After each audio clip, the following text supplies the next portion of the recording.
Assalamualaikum warahmatullahi wabarakatuh. Perkenalkan, nama saya Resi Panopayanti dengan NIM 2102549. Sebelumnya, saya ucapkan terima kasih kepada Bapak Daris Hardianto, SPD MPD, selaku dosen pengampu mata kuliah Bahasa Indonesia yang telah membimbing saya dalam menyusun artikel ilmiah ini. Pada kesempatan kali ini, saya akan mempresentasikan artikel ilmiah saya yang berjudul Pengaruh Pencemaran Udara Terhadap Sistem Pernafasan.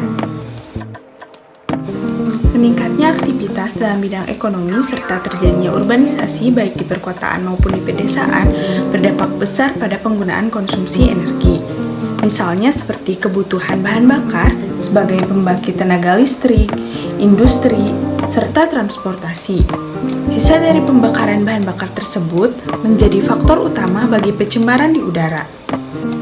Menurut keputusan Menteri Negara Kependudukan dan Lingkungan Hidup, pencemaran udara ialah masuk atau dimasukkannya makhluk hidup, zat, energi, maupun komponen lain ke udara, serta perubahan tatanan udara yang disebabkan oleh kegiatan manusia atau proses alam yang menyebabkan kualitas udara menurun sampai ke tingkat tertentu, yang mengakibatkan udara menjadi kurang atau tidak dapat berfungsi lagi sesuai dengan peruntukannya. Pencemaran udara dapat menyebabkan gangguan kesehatan, contohnya seperti gangguan pada sistem pernapasan. Berdasarkan fenomena serta teori di atas, terdapat kesesuaian mengenai pengaruh pencemaran udara terhadap sistem pernapasan. Berdasarkan teori serta fenomena di atas, terdapat kesesuaian mengenai pencemaran udara terhadap kesehatan sistem pernapasan. Karena pencemaran udara itu ditimbulkan oleh kegiatan manusia yang membuat penurunan kualitas udara. Hal ini dapat mengakibatkan berbagai masalah kesehatan, terutama pada sistem pernapasan.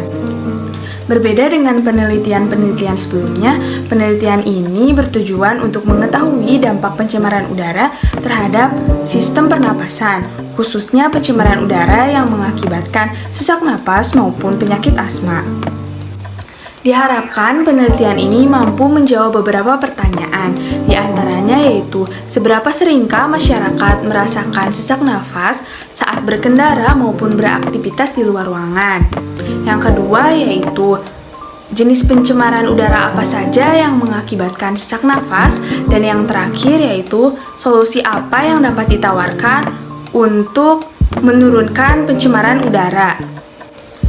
Penelitian ini penting karena dapat menambah pengetahuan kita mengenai seberapa seringkah masyarakat mengalami sesak nafas saat berkendara, jenis pencemaran udara apa yang menyebabkan sesak nafas, serta upaya apa saja yang dapat dilakukan agar pencemaran udara mengalami penurunan. Pencemaran udara merupakan proses buangan yang dihasilkan dari aktivitas manusia dalam memenuhi kebutuhannya, baik dari sektor produksi maupun sektor transportasi. Pencemaran udara biasanya terjadi di daerah perkotaan karena daerah ini memiliki jumlah penduduk yang padat. Maka tidak bisa dipungkiri bahwa pencemaran udara ini bisa dengan mudah terjadi di daerah perkotaan. Dampak yang ditimbulkan dari pencemaran udara diantaranya yaitu sesak nafas, asma, bahkan pencemaran udara juga dapat menimbulkan penyakit kanker. Pencemaran udara ini dapat diatasi dengan upaya penanaman pohon, karena pohon dapat menghasilkan oksigen yang merupakan hasil dari proses fotosintesis. Sistem pernapasan atau respirasi merupakan suatu proses pengambilan oksigen dari udara bebas ketika kita sedang menarik nafas. Oksigen ini akan melewati saluran nafas atau bronkus dan sampai ke dinding alveoli atau kantung udara. Setelah sampai di kantong udara, oksigen akan ditransfer ke pembuluh darah yang di dalamnya mengalir sel darah merah untuk dibawa ke sel-sel di bagian organ tubuh lain sebagai suatu energi dalam proses metabolisme. Sisa dari metabolisme tersebut, terutama karbon dioksida, akan dibawa oleh darah untuk dibuang kembali ke udara bebas melalui paru-paru pada saat pembuangan nafas. Sistem pernapasan ini dapat mengalami beberapa gangguan apabila terpapar pencemaran yang ada di udara. Penelitian ini menggunakan metode survei. Metode survei merupakan metode riset yang pengumpulan datanya menggunakan kuesioner. Tujuannya untuk memperoleh sejumlah informasi dari responden yang dianggap sebagai perwakilan dari populasi tertentu. Instrumen yang digunakan pada penelitian ini yaitu dengan menyebar kuesioner kepada beberapa responden. Metode pengumpulan data yang saya gunakan pada penelitian ini yaitu dengan menanyakan beberapa pertanyaan kepada responden. Dalam pengumpulan data dan informasi ini, saya menyebar kuesioner kepada teman-teman saya yang rentan usianya berkisar 16-18 tahun. Jumlah responden yang saya dapat dalam pengumpulan data ini yaitu berjumlah 48 orang. Dapat dilihat dari diagram lingkaran di atas, 43,8% responden sering mengalami sesak nafas ketika sedang berkendara atau ketika saat mereka beraktivitas di luar ruangan. Bagi mereka yang tinggal di perkotaan, risiko mereka terpapar pencemaran udara ini sangat tinggi, terlebih bagi mereka yang memiliki mobilitas tinggi serta banyak melakukan aktivitas di luar ruangan.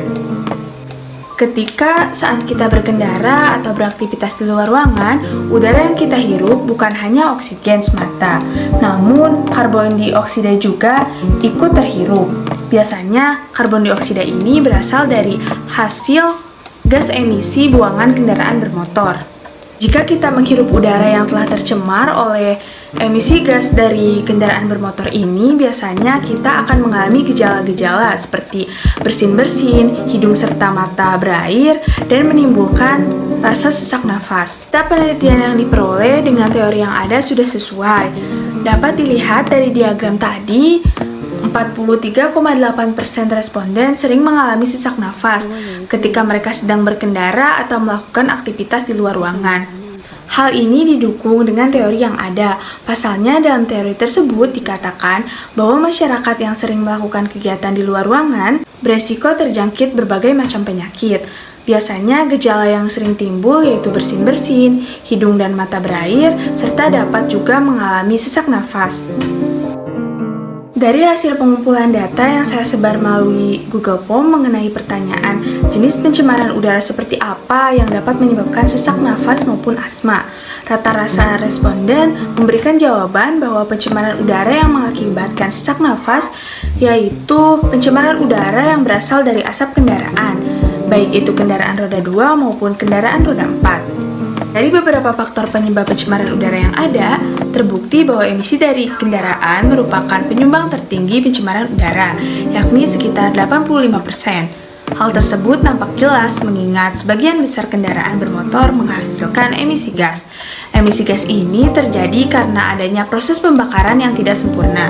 Data penelitian yang diperoleh dengan teori sudah sesuai, karena dari data tersebut, kebanyakan responden menyatakan bahwa jenis pencemaran udara yang mengakibat sesak nafas yaitu biasanya berasal dari kendaraan bermotor. Hal ini sejalan dengan teori yang ada, di mana teori tersebut menyatakan bahwa emisi dari kendaraan bermotor merupakan penyumbang tertinggi pada pencemaran udara. Bahkan nilai pencemaran udara dari kendaraan bermotor ini telah mencapai angka 85%. Dari data dan teori tersebut, sudah sangat jelas bahwa asap kendaraan merupakan faktor pencemar udara yang dapat mengganggu sistem pernapasan. Pencemaran ini dapat membuat sesak nafas, apalagi saat kita sedang berkendara di jalanan. Dari hasil pengumpulan data yang saya sebar melalui Google Form mengenai pertanyaan, upaya apa yang harus dilakukan agar pencemaran udara mengalami penurunan? Rata-rata responden memberikan jawaban, upaya yang harus dilakukan untuk menurunkan pencemaran udara adalah dengan cara diadakannya penghijauan dan juga beralih dari penggunaan kendaraan pribadi ke kendaraan umum. Penghijauan merupakan salah satu upaya atau bentuk yang dilakukan oleh manusia dalam menjaga lingkungan. Selain memberikan kesan yang menyegarkan serta memperindah pemandangan di tempat-tempat umum, penghijauan ini juga memiliki banyak manfaat bagi lingkungan, salah satunya sebagai upaya dalam menurunkan pencemaran udara. Penghijauan dapat menjadi pilihan dalam proses menurunkan pencemaran yang ada di udara, karena pohon dapat menghasilkan oksigen yang merupakan hasil dari proses fotosintesis. Dalam proses fotosintesis ini, pohon akan menyerap karbon dioksida yang merupakan salah satu zat pencemar di udara. Penyerapan karbon dioksida ini akan diubah menjadi oksigen yang selanjutnya akan dilepas ke udara.